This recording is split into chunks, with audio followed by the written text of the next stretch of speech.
Welcome back to UMBC. If you haven't been on campus in a while, you'll notice that the campus is bustling with activity now. The students are back on campus. We're really pleased to have our Alumni Awards ceremony again here on campus in this great room. We're starting to get big enough that we're going to have to start pushing to a new venue here, I think, pretty soon. But this is a really great space, and thanks to the library for letting us hold it here. The Alumni Awards ceremony tonight is the signature event of the Alumni Association of the year, and I'm always impressed by the caliber of the folks that we award in these events. Just the depth and the breadth of their contributions to not only their professions but their community and to UMBC is really impressive. The awards that we're bestowing tonight are presented by the Alumni Association of UMBC in coordination with the Office of Institutional Advancement and the support of the entire UMBC community. The nomination and selection process is a year-round process, and it's led by our Alumni Association Board of Directors Awards Committee. Let me begin by acknowledging the members of that committee who chose this year's honorees. The committee was led by Kara Freeman, Alumni Association board member and Vice President of Administration and the Chief Information Officer at the American Council on Education. Serving with her were Association board members Kent Malwitz, Kevin Munro, Irina Vishnevetsky, Dr. Crystal Watkins, who also is a prior award winner herself, Phil Jones and Jason Chamberlain, as well as Balvin Brown, who is a UMBC alumnus and he's Vice President of the UMBC's chapter of Black and Latino alumni. So thank you very much for your service. Please join me and give them a round of applause.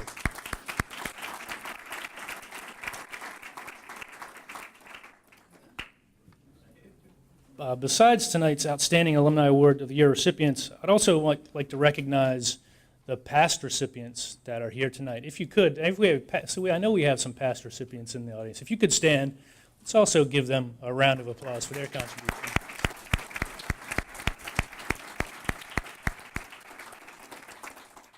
Thanks a lot. Thank you for each one of you for coming back and helping us honor our new award recipients. In addition, I'd like to acknowledge our generous sponsors for the evening. Our Retriever Believer sponsors, UMBC Training Centers. Our True Grit sponsors are Becky and Jason Chamberlain. Our Black and Gold sponsor is Fearless Solutions. Our Retriever sponsors are Kara Freeman, the Pittman family, and Lisa and Dwayne Price. Let's also give them some love.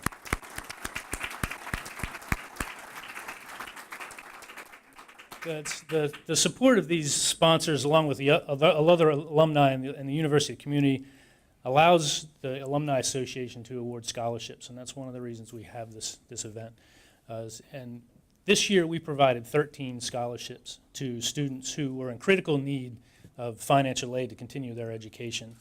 And ultimately, the association's goal is to make sure that we're building more alumni. And we want to make sure that every student on campus has that opportunity to graduate. And I'm impressed and I'm thankful that this past year we were able to increase not only the number of scholarships from last year, but also the amount of the scholarships. We went from 5 scholarships to 13. And that's in large part thanks to the support of the university and our alumni community. So it's thanks to you a lot for the continued support that we have. But I wanted to share with you some quotes from a few of the letters that we got as thank yous from our award recipients this year. I'm just going to give you a couple of snippets. One student wrote, "As a first-generation college student, the struggles to understand the FAFSA, the federal financial aid forms, tuition, fees, and loans were very real for our family. This scholarship gives me the chance to pursue my goals by easing the financial burden for myself and my family. I plan to graduate with dual degrees in English literature and information systems and hope to enter the field of information security or human-centered computing." Another student said, "I came to UMBC because of the very close-knit community that UMBC offers and because of the amazing experiences my brother and sister, who are both UMBC alumni, shared with me. I had a decrease in the amount of financial aid given to me this year." I think a lot of students can commiserate with that. "And this scholarship will help me get through the year. Currently, I'm working at Sylvan Learning Technology Support with the technology they use to tutor students, and I hope to work there full-time when I graduate. I wish that I had time to read you the full text of a few of these letters because they're both heart-wrenching and inspiring. The students that received these scholarships are really indicative of the student body in general. We have some really, really impressive students on this campus, and I think you'll see by the hearing from our award recipients tonight that we've had really high caliber students for a long time, and that just continues. And as I said before, it's with everybody's support, the support of the community, and your support that we're able to continue funding these scholarships. So thank you very much. It's now my pleasure to ask President Freeman Hrabowski to make some welcoming remarks. Thank you very much. Thank you. Welcome. We are delighted that you're here tonight. You know, I was thinking about it. For many of the alumni, this is a place where they've come before. They've in the library. I'm sure all of you were in the library quite a bit when you were here. And this is, you know, to put it in perspective, this is really what you'd call one of the older parts of campus. It's very interesting. And I was thinking that maybe next year I'm going to throw out the idea, for some reason, there should be some place in that Performing Arts and Humanities building where we can, you know what I mean, something so that they can see the other side, right? Would be very nice. Let me give you several points that I want you to think about. Number one, that you really will appreciate. Every person here who's being honored can talk about the significance of family, of relationships, of professors and others. So I'm going to ask if you are either a former professor or someone who nominated or somebody who's a family member who really gave support to the honorees, would you please stand right now? Family and friends who supported the honorees and professors and professors. So you stand, you represent, yeah, it's good. Very nice. It's very nice. Very, very nice. 2 or 3 points. For many of you, the university, you'll find, has changed a lot. If you walk around, you'll be saying, where am I right now? There's been about $500 million in construction since the early to mid-90s. What is the same is a lot of good students, wonderful faculty and staff, people do care about each other, the value of community more than anything else. The life of the mind is very active here. We win some games, not a lot, but we do win some games still. But we are amazing in theater. We've been to the Kennedy Center 7 times. Give the theater department a hand for that, would you please? The American College Theater Festival. Largest producer in the country of people in these IT areas for research universities. And across the arts, humanities, and social sciences, all the way to science and engineering, you will find people achieving at the highest levels. That's the best thing I can say. We care about students. We care about the research. And we care about the values that people have. What you have, those of you who are alumni, you are decent people. You're smart, but you're decent people. And I think it's so important to say, and you're decent people. To us, it's not enough to be brilliant. We want people who have compassion, people who care about other people. I'm looking at Jack Sennigan when he takes teachers over to Mexico, you know. And again, it's about relationships. Our emphasis more than that, there are some in the room who've been involved in global matters for years. We now have a formal program in global studies, but people in languages have been for years taking groups over so that American teachers, for example, can appreciate the cultures of other places. That's a part of who we are. And so differences, we now have students from 150 countries on campus. From most states, this is a residential campus. So most of you, when you came here, probably was commuter, but most freshmen live on campus. Half of all undergrads on campus. We keep the number down. We're trying hard to keep the number of students down, to keep a certain feel. So we have now about 14,000 students. We keep the number down. It's about 3,000 grad, 11,000 undergrad. But of the 11,000 undergrad, more than 10,000 are full-time. Years ago, we would have had many more wonderful part-time students and commuting students. It's a slightly different situation. Most important, you'll appreciate this, we now focus a great deal on sustainability. You'll see a lot of efforts on the environment, in the administrative side, on the research side, from science and engineering to policy to ethical questions. And I'll end with this one point. It's an amazing point. Some of you know I like taking people to the roof. You get to the roof, I tell you to hold your pockets, all right? I have no shame, all right? But the roof it's a wonderful position where you can look and you see downtown Baltimore. If you've not seen it yet, come with me to the roof. Bring your checkbooks, the kind that won't bounce, all right? But But the nice news, really, today we got, because of the work of the people in the OIA, Greg Simmons and his people, and Lynn Schaefer, and many others, and because of the strength of this campus on the environment in these areas, France Merrick gave us $1 million to have a green roof on the administration building. Give us a hand for the idea of sustainability. I'm very pleased with that. And their point was, we're already doing great things on the environment. We can use it as a platform to bring in more money for sustainability across areas. And a part of it will be an endowment for sustainability interns, undergrad and grad, doing different kinds of things. So it's got a number of elements to it that will be very exciting. We are delighted that you're here tonight. We were cooking all night. I'm now going to turn it back and we'll give out the awards. Thank you all very much. Thank you.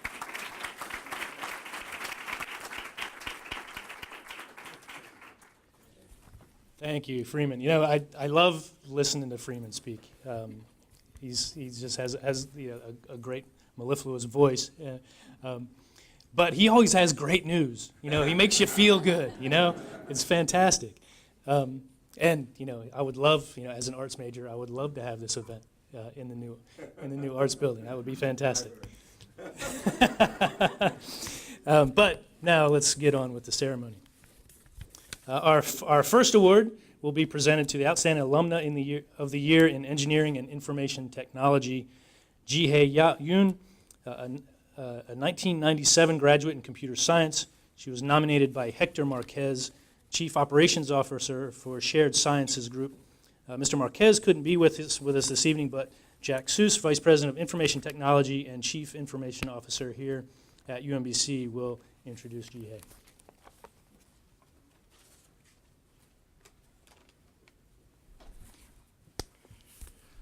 Thank you. I have the privilege of introducing Jeehye Yoon. Jeehye and I both think it's class of '96, who majored in computer science. So we'll go with '96. Jeehye is the founder and CEO of SSG Incorporated. It's often referred to as Secured Sciences Group, where she is responsible for strategy and operations. SSG specializes in streamlining compliance with a special service focused in the area of independent verification and validation, as well as cybersecurity and software engineering work. Ms. Yoon took the company from a single commercial service contract in 2004 to $4 million a year in revenue in 2009. SSG is also part of the BW Tech at UMBC, Cyber Incubator, where they're developing some compliance software and analytics, which we're using here at UMBC. Now the backstory. I've had the benefit of knowing Jeehye since probably 1994. She worked for me as a student in the academic computing department. Jeehye was, what I didn't know until recently was that Jeehye was actually started out majoring in chemical engineering and decided in her third year that she wasn't really liking chemical engineering. And thanks to a friend of hers, she decided to major in computer science. And so thank you, Susan Hickerson, if you're in the audience, but you brought Jeehye over to computer science. One of the things that I think was interesting about Jeehye is she was such a good student worker that we ended up offering her a full-time job when she graduated. Jeehye, along with one of the other staff members, actually worked with computer science to develop the first cyber security course that we offered here at UMBC. It was an advanced topics course on cybersecurity in the computer science department. And she and Paul taught that class for 2 years while we were getting started in the late 90s. From there, Jeehye went on to do work at UMIAX and then off to found her own company. And with that, we bring her here today to honor her for all that she's done and will do in the future. Jeehye, please come.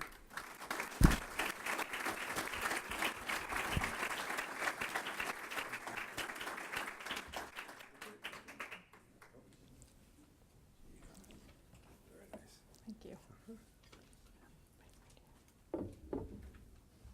First of all, thank you to the Alumni Award Selection Committee. Deeply honored and quite surprised given the caliber of past awardees. In having to write this acceptance speech, it really made me think about my time here at UMBC, and I realized UMBC is really woven into all aspects of my life, personal, academic, and professional. And on the personal level, my husband, Jim, is also a UMBC grad.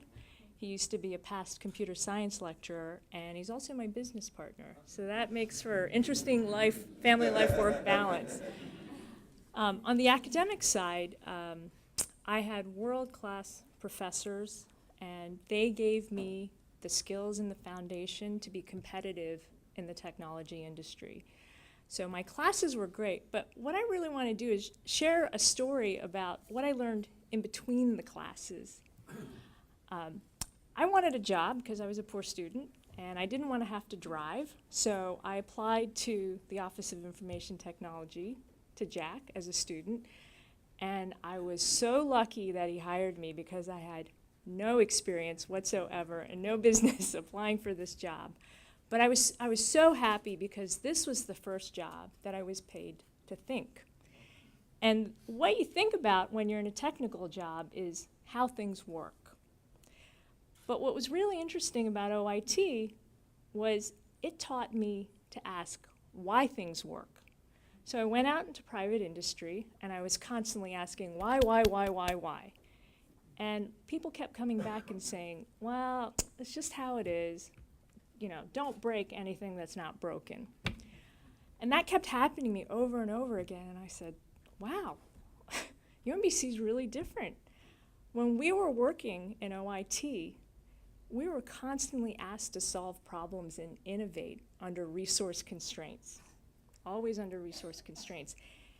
And in order to be able to solve a problem like that, you have to ask why. You have to challenge the assumptions with the why questions, because that leads you into insights and into better solutions. And I'm not sure if Jack knew this or not, if he was doing it on purpose, but what I found out was Amazon and Jeff Bezos have a culture of asking why. They ask a series of 5 why questions in the spirit of lean manufacturing. And they do that because it helps them get to the root cause of problems, and it helps them innovate and provide solutions. And innovation and entrepreneurship are huge, huge words here. And there's a lot of fluff and a lot of noise and buzz around it, but a lot of people don't know how to do it. And what I think is really amazing about UMBC is that they had the practices in place, they had the culture in place to let the students ask how and why, and it was building into our DNA.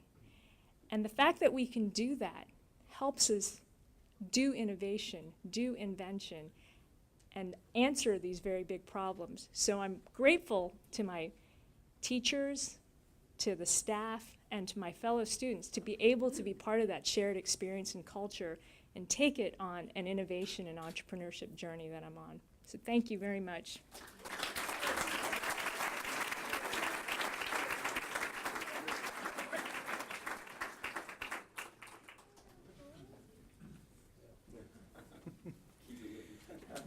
You don't want to leave that laying around. Somebody else might take it home. Our next award will be presented to the Honorable Ricardo Zweig, a Spanish major who graduated in 1977, this year's Outstanding Alumnus in the Humanities. I had the honor of attending his investiture, and I'm very glad to have him back. Judge Zweig was nominated by Carol Myers, class of 72, and Dr. John Sinnigan, professor of modern languages, linguistics, and intercultural communication. Carol will be providing the introduction.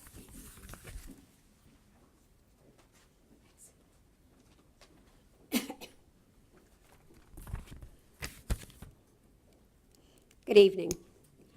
My name is Carol Myers, and I'm a graduate of UMBC, class of 1972, and a recently retired UMBC development officer. It was in my position as development officer that I had the opportunity to meet and work with Judge Ricardo Zweig.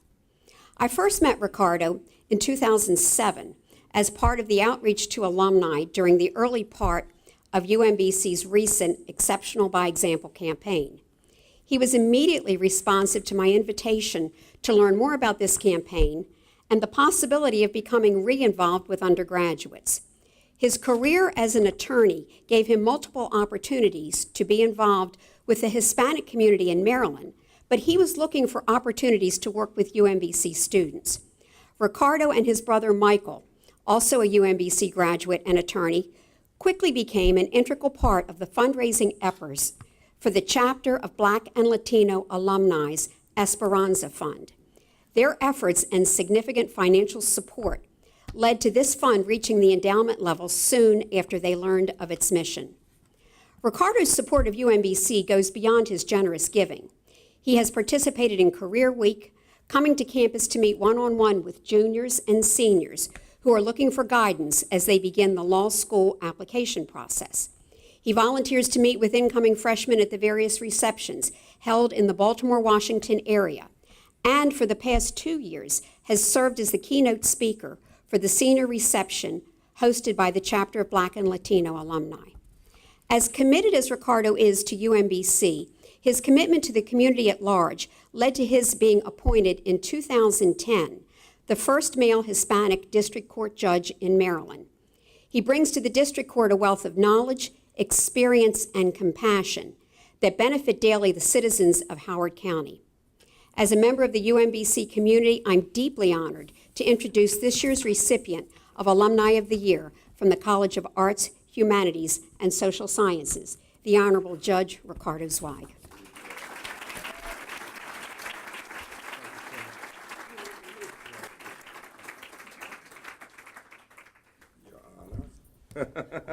Thank you very much. Thank you very much.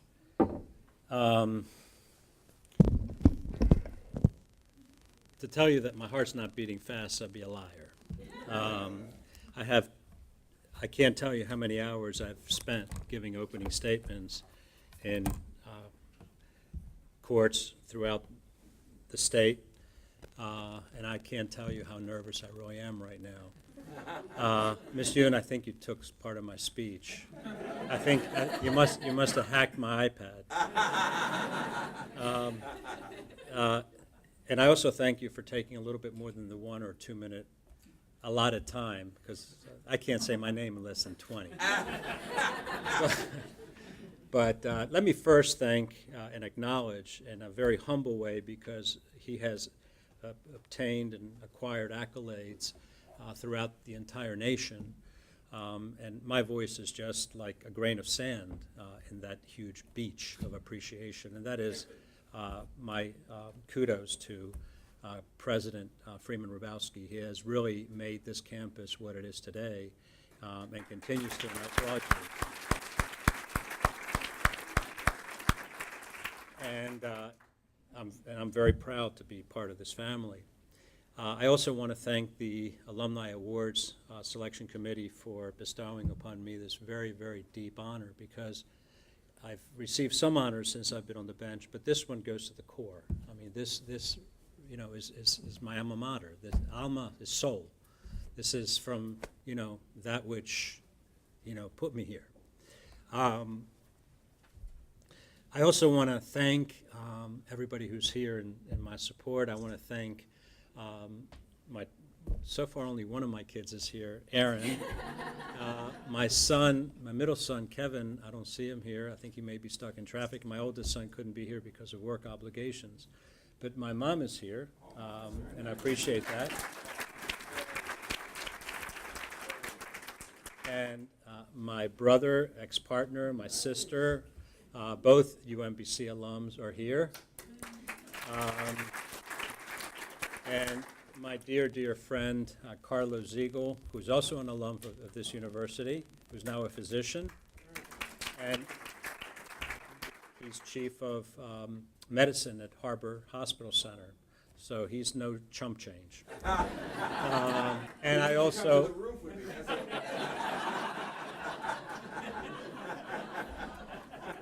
And I also have the great pleasure of welcoming my dear friend, Bob Wilcox, who's a retired judge from Anne Arundel County. He made the trip all the way here, and I really appreciate you being here.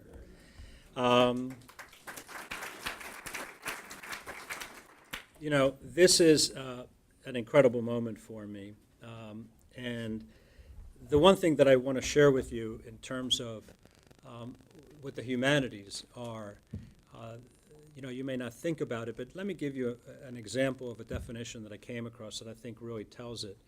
And it says, the humanities can be described as the study of the myriad ways in which people from every period of history and from every corner of the globe process and document the human experience. We have all kinds of achievements in the engineering, in the computer field, all kinds of scientific efforts. Oh, I'm sorry. I'm sorry. Two of the people that I also want to acknowledge are Jack Sinnigan and Bob Sloan. Oh, that's nice. And I got to tell you that, and of course, Carol Myers. Jack has been a dear, dear friend, as has Bob. But Jack and I have been very, very, very close friends, and we have been together since 1972. He's probably one of the smartest human beings I've ever come across in my life. And you are incredibly lucky to have him here. He's the Cal Ripken of academia. And I got to thank you, Jack, because you have been a tremendous focus guiding light in my professional career. And I'll say a few words about that. I think you'll understand what I'm talking about. But when I So speak... do you suggest that they go to Mexico with them? Would you suggest that they Sure. go there? But, the humanities in general and Spanish literature in particular have been instrumental in allowing me to be who I am today. It is through the education that I received here at UMBC in examining, through literature, the cultural relevance of people, the economic relevance of their individual circumstance, the political aspects of human growth, and the interchange that humans take on as they live on this globe of ours. And I can't tell you how many times I read or read, and I still do, novels, short stories, with an eye toward focusing on a particular phrase, a particular event, a particular situation that I can represent my client that much better in, whether it's in court, as against an adversary, whether it's a prosecutor, another party, but it's the telling of the story. And it is the humanities that allows us to do that. It's no accident that today, for instance, the Nobel Prize was awarded to Alice Munro. She is a Canadian short story writer, and she received this incredible award. Now, think about this. Almost all of the Nobel Awards are awarded to scientists, almost all, except for the Peace Prize and the Prize for Literature. Literature is important. Literature helps us understand what's going on in Ecuador. It helps us understand what's going on in Chile. It helps us understand what's happening in South Africa, in Russia, or Kosovo, or Japan, or any other place. It helps us transgress through our own limitations of culture, immediate culture, geographical limitations, although they're expanding. But it helps us really recognize the human factor and the process that we need to go through in order to better our lot, whether it's here, there, or anywhere. It's as a lawyer, I'm reminded by what Martin Luther King said, that the threat of injustice or injustice here is the threat of injustice everywhere. And I'm paraphrasing it, but he said it way more eloquently than I. But the bottom line is that the humanities are not just a toss away. The humanities, I believe, are a core principle of any education. What good is chemistry? What good is IT? If somebody can't eat, or somebody doesn't have a computer, or doesn't even know what a computer is, we have to look to see what our experience is, not just here, but those of our brothers and sisters throughout our community and throughout the globe. And I am so happy that the humanities are being recognized. I'm very, very happy that I am one of its recipients. But I want to thank you very, very dearly, because I can't overemphasize how much my education at UMBC has meant to me, how much it's formed me, and how much I owe, particularly to the Humanities Department. So I thank you very, very much.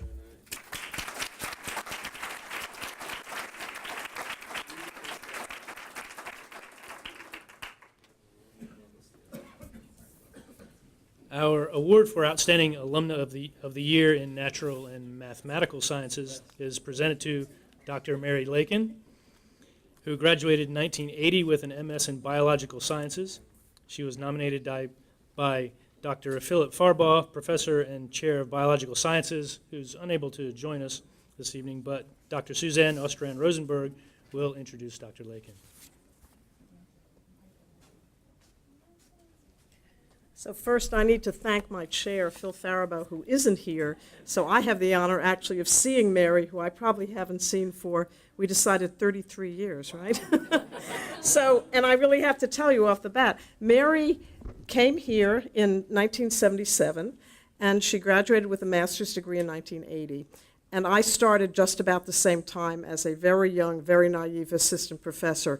And I think when I came here, I realized, or I saw UMBC had a lot of potential, but honestly, there wasn't a lot here in terms of the sciences. And one was always a little bit leery as a new faculty member about whether one could survive and be competitive internationally in science, given what we didn't have at UMBC.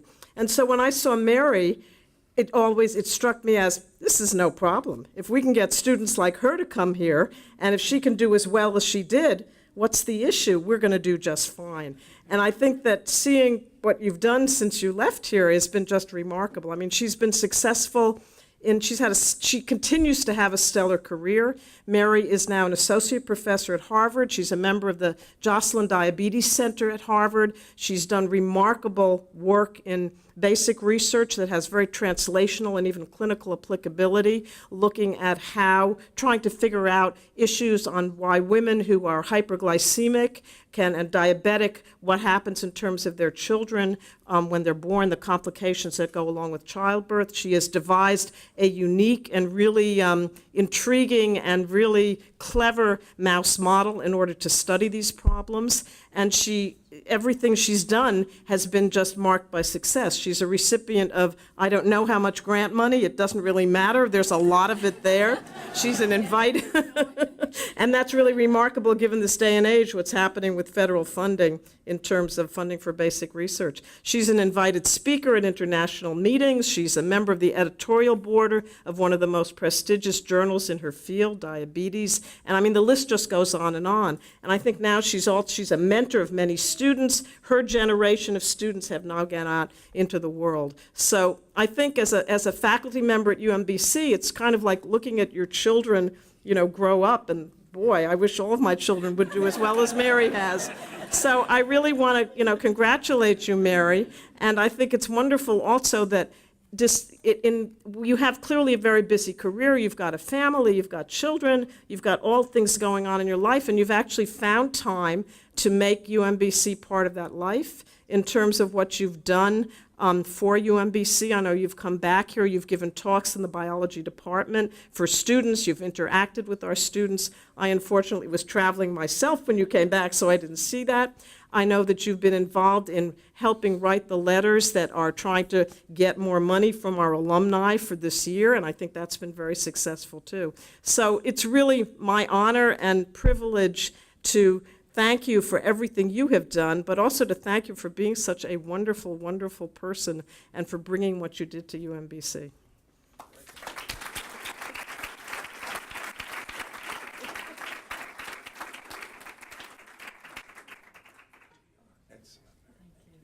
Mary, can I ask you a big favor?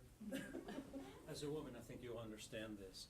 I forgot to mention one person who has been unbelievably great in my life, and that's my wife.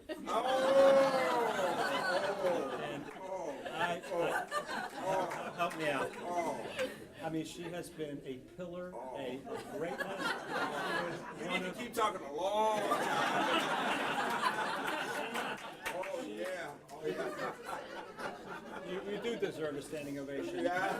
This woman is single-handedly, almost, responsible, and this is no joke, for eradicating, for getting rid of the death penalty in the state of Maryland. Oh, wow. Okay?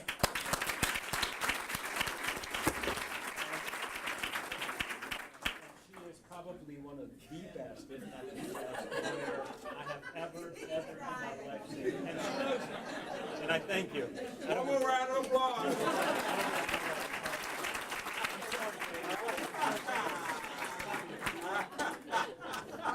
Mary, thank you so much. Well, I just asked if your wife was a UMBC alum, because clearly she deserves an award. And hopefully they recognize that. Well, I'd like to thank Dr. Ostrom-Rosenberg for her kind words, and Dr. Faribault for nominating me, and then, of course, for the committee for electing me. This is quite an honor. And I will say that I did take immunology, I think my first semester when I was a graduate student, and I took, I think, a graduate level seminar. And this was, for those of you who are in science, this is actually early days in understanding immune cell recognition, like there was a T cell receptor and immunoglobulin gene rearrangement was just being recognized. I left immunology long ago. It was much too hard. So I'm a little bit different because I did some of my graduate work here. I did my undergraduate work at Gonzaga University in Spokane, Washington. I'm a Northwest native. And when I went to Gonzaga, it was famous for Bing Crosby. It was not yet famous for its basketball team. And it was a liberal arts university, a very fine liberal arts university. I think one of the best things that I did there was to spend my junior year abroad in Florence, Italy. And I think it was partly because of that I looked to the East Coast, being from the West Coast, for graduate studies. But it was not a research university. So I looked at schools in the Boston area, the New York area, and the Baltimore, Washington area. And I think one of the things that really appealed to me about UMBC was that they had a lot of young faculty from very good postdoctoral positions who I thought would really know what's expected for world-class research. And they would be mostly, starting out their own labs and probably very active, and I'd have a close association with them. And that actually did turn out to be true. And I think that was really critical in my growing up as a scientist, particularly since I didn't come with the undergraduate research background. Now, what I didn't expect was how difficult it would be, because I didn't have taken for granted the understanding of the literature and methodology and how one exposes oneself and experiences experimental research that undergraduates at UMBC have. And it was very challenging at first to read the literature, design experiments, and so forth. I don't know how many of you have seen from last Sunday's New York Times Sunday Magazine an article about a woman who graduated from Yale in physics the year after I would have graduated from Gonzaga, about the challenges for women going into particularly physics and mathematics. And I think her take-home message was because they're not encouraged and it's culturally discouraged. I was not discouraged because I was a woman. It was because I didn't know what was going on. But I think one of the things that I learned from the faculty and also from my peers, the other students, as well as postdocs, is, this is what is expected, and we read the literature and try to understand what was done in the past to design. How do you identify an important question? How do you address it experimentally with the methodology that you have at the time? And gradually you learn how to think that way. I can remember one weekend, and it would have been the weekend, when it was during the Olympics, and I can't remember which 78, 19, whatever, that several students, graduate students, we were running our gels and, in the lab, plating our bacteria. And in between, running reactions, we went into the fourth floor conference room to watch the Olympics on television. And we sort of felt like this common bond that we were out there just like, the swimmers and the runners, that we had goals, and, we had an important question to answer, and we were thinking about how do we strategize to get to those important answers. And experiment by experiment, it may seem like, it's one step at a time, but we felt like you address this question, you understand it, and that builds, whether it's for practical concerns or more translational concerns as the research that I'm doing now is. So, as I say, I really grew up scientifically and professionally, I think, here. I then went on to the medical school to do my PhD, the NIH to do my postdoc, and then have been at Harvard Medical School since 1988. But I really have to say it was my professors and I think the caliber of my fellow students that said this is where the bar is, and you in order to address important scientific questions, this is how you go about it. So I thank my faculty who really helped me to get there, and thank you for the award.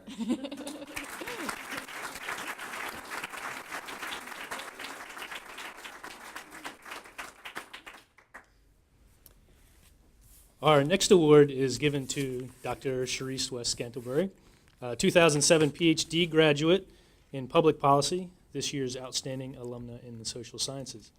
Dr. Donald Norris, professor and chair of the public policy, nominated Dr. Wes Scantlebury for this award, but he's unable to join us tonight. Dr. Dave Marcotte, a professor in public policy, will provide the introduction.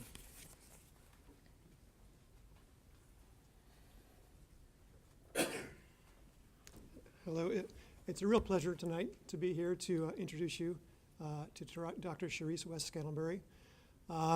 By way of introduction, let me give you some summary of what happened earlier this afternoon. Charisse came and visited with some faculty and students in our department for a couple hours, talking about her work and her life. And during that time, a couple of key qualities of her came out as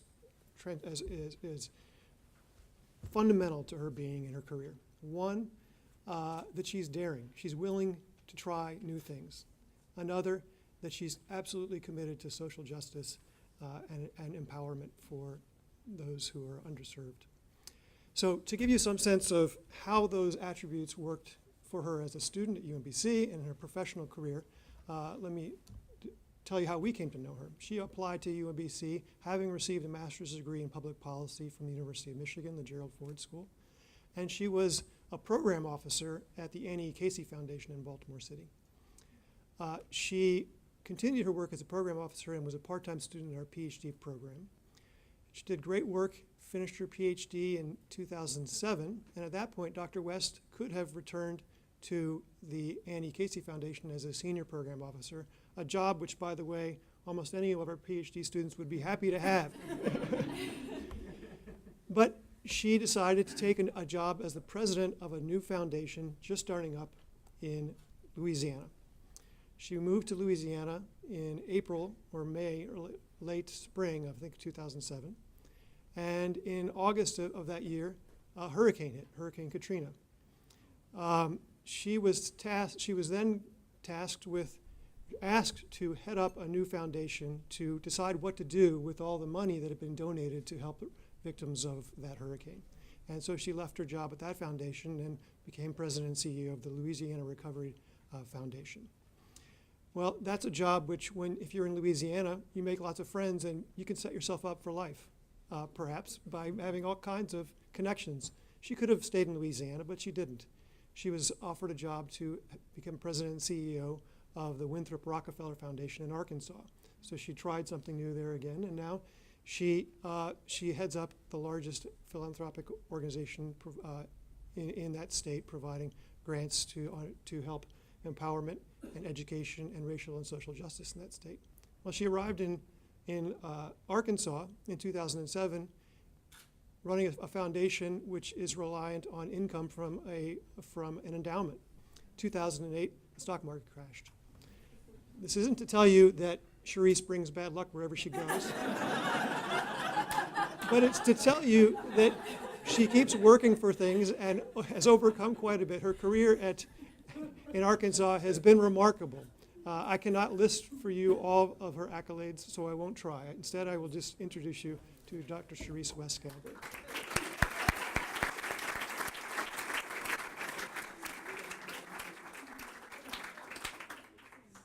Great story. So, needless to say, a monsoon will come through here tomorrow, just because I'm here this evening. So well, thank you so much for this award. I appreciate the Alumni Association for my selection.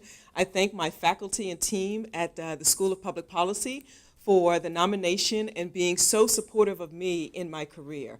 I am indebted to Sally, who I just adore, and Ann, who has been good to me. Dave has been good to me. Royce, Marv, everybody. It is just a fabulous department. So I know we weren't supposed to get up here and advocate for our departments, but woo, woo, woo, public policy. Okay.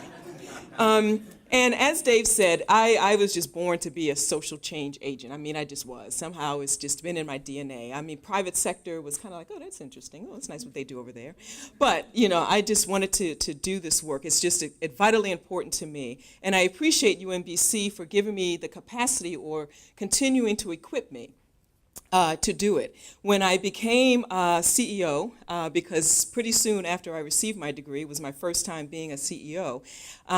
So you get your first CEO job and, you know, you're like, yeah, I can do this. And then you sit at your desk and go, I have no idea what I'm supposed to do around here. You know, but somehow you rise to the occasion. You pull on all the skills, all the capacity, all that you've learned, and you do the job and you do it well. So I appreciate what I've learned here. I appreciate the support that I've received since I've graduated. I've gotten phone calls and accolades and cards and gifts at each step of the way. So UMBC has been very good to me, and the School of Public Policy particularly has been very good to me. So I come to you very, very grateful, and grateful for this recognition. This recognition also means that my commitment to social change and to justice, it just means that there's more to do, and that I have the Alumni Association behind me to do it. And I thank you for the recognition, and I appreciate this. I also want to make sure to say hello to my family, because without this, I couldn't be here. So my wonderful husband, Joe. Hey, honey. My mother, who I recognized earlier, my poor mother, I tell you, she, first, you know, you wind through undergrad, right? And then you think winding through undergrad was okay. And then you look back and go, what was that about? That was silly. And then I whined through Michigan, okay? I mean, every day. It was cold. It was snow up to here. It was just bad, right? And then I whined all the way through my PhD program. And so I am so grateful for my mother, for all of her encouragement and just telling me that I was going to do it. I also want to say that getting my PhD, the reason I came here was because it was a time in my career to make some decision, to move on from Casey or to take advantage of the opportunities they had there. At that time, there was tuition reimbursement and the like. And I wanted to, it was a time for me to take all of my personal experience and my work experience and just bring it together in an applied research type of environment. And so that's what the School of Public Policy did for me. But more importantly, it is the Olympics for me, because I always did well academically, and I always did well because of my mother and her support of me. So I'm just very grateful. And just want to say hey to my Aunt Myra, my Aunt Dell, Cousin Linda, Uncle Fleshman, just my great, great family, because without them, I would not be standing here today, because you need a strong foundation, and they are my strong foundation. So thank you so much.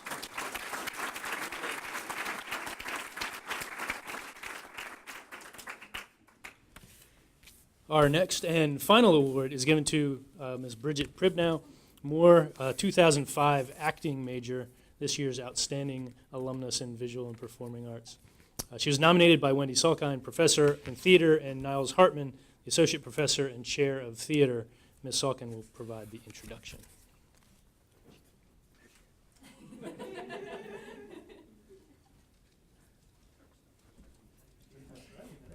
Good evening. When I bring Bridget Pribnow Moore into my capstone course in theater, she recounts what has been her short 7-year-long journey to what she describes as her perfect career. She explains when she was about to graduate, she had no idea what she was going to do. But she knew she wanted to stay active in theater and the arts, and she wanted to pursue some form of social activism. It's not unusual for students in theater to be in her place. They have a passion about what they've done, and they know that they can explore it in many fields, and they're not sure what that field is. So it's wonderful to bring her back to talk to them when they're just at that place in their senior year. She began working for Progressive Maryland, then worked with a labor union, and following that she worked for a legislative director in Annapolis. She also served as the artistic director of the Unmentionable Theater in Baltimore, which was a company founded by UMBC alumni and is dedicated to producing new plays with social and political significance. She found her true calling when she began working at Young Playwrights Theater, which is the only professional organization in Washington, D.C., dedicated entirely to arts education and literacy. While working full-time, she went on to earn from Georgetown University a certificate in nonprofit management and a master's in public relations and corporate communications.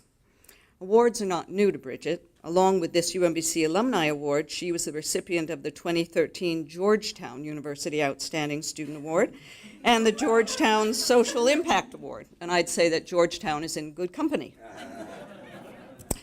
This past year, she was offered the position of executive director of this Young Playwrights Theater, which was a smart move by that organization because she just received a highly competitive $50,000 grant from Theater Communications Group.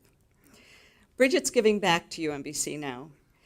She has created an internship for our theater majors to train them as teaching artists in the school. And teaching artists are students and people who've been trained in the arts and go into the school systems at any level in order to use the arts to teach them about either art or about something else. And in this case, they're learning literacy. In my class, her final message to our students is, don't follow your career, follow your mission. Clearly, Bridget successfully followed her own advice. Congratulations.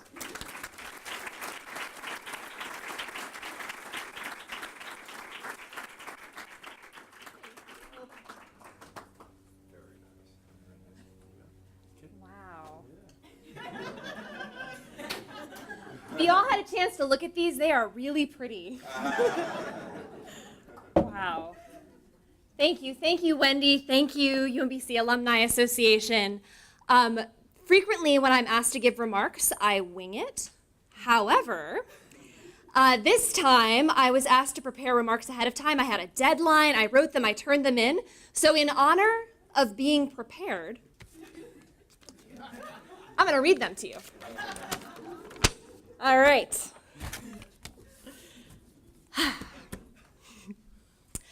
In September of 2012, about 6 months before my 30th birthday, I landed my dream job. I became executive director of Young Playwrights Theater, the only professional theater in Washington, D.C. dedicated entirely to arts education. Each year, YPT teaches 2,000 students, ages 5 to 21, to write plays, and then produces their work with professional actors, directors, and designers. It's a powerful program, enhancing students' language skills, creativity, confidence, and critical thinking in ways that they need to succeed in school and beyond. So the day I received the offer for my dream job, one of the very first things that I did was to email each and every one of my former professors at UMBC to say thank you. I feel incredibly lucky to have found myself in a career that allows me to make a living doing something I love, and my time at UMBC was instrumental in helping me to discover and pursue my dreams. The study of theater is, at its heart, the study of what it means to be human, to relate and connect with others, and to ponder and pursue one's place in the world. My classes taught me a great deal about the art of theater, but they also taught me the art of empathy, analytical thinking, persuasive communication, and the power of arts education to change lives. I left UMBC with a diverse intellectual and interpersonal toolkit that almost a decade later, I still use each and every day of my life. So, I want to say again, to the entire UMBC community, on behalf of the thousands of young people that YPT inspires each year, thank you from the bottom of my heart for teaching me. My journey truly started in your classrooms, and I would not be where I am today without you. Thank you.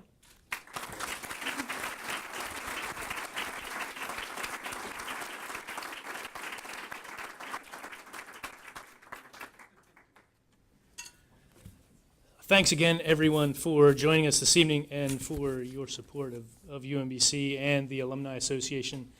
Before I turn it over to Freeman for some final remarks, I just want to remind you that, and I hope that you'll join us for some of the other homecoming events this weekend, whether it's the rally in the rack tomorrow night or it's the picnic and crab feast on Saturday. It's going to rain, but everything's been moved inside, so you've got no excuse. My congratulations to all our award recipients, as Ricardo said. We as alumni are family, and this is a great UMBC community that we have here. But let's give our recipients one more round of applause.